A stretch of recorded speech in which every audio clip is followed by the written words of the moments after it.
Maayong buntag de ay no, og mag-harvest data karon sa sulod sa piso wifi nato. Kay mag-isa naman ka bulan atong piso wifi na wala pa nato naablihan. Og diriya day no, naglisod day tagkuha sa ato ang coins kay asta ng bugata. Kay ubay-ubay na pud ang sulod aning piso wifi nato. Og ang nakanindot pud ang naatay piso wifi no, kay makaabag-abag jud sa ato ang mga needs sa kinabuhi. Og ing-aner day kadaghan ato ang natigom sa isa ka bulan no sa atong piso wifi. Maong ihabunan nato ni aron atong na maihap. Og akong gi-priority yun og ihap diri no ang 5-5 kay mao may ubay-ubay yun diri sa ato ang piso wifi. Og ato na lang din ning i-time lapse no kay murag taas-taas jud ning atong video sa pag-ihap ani kay daghan-daghan ba ang coins natong natigom aning piso wifi. Og paki-comment day ko no kung asa naabot ang ato ang video, kung taga-asa ka. Shout out day ko ni Georgia Kalikdan day no,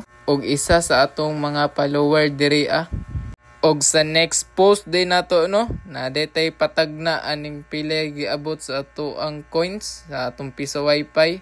Og mohatag day ko og 100 pesos sa makatag na.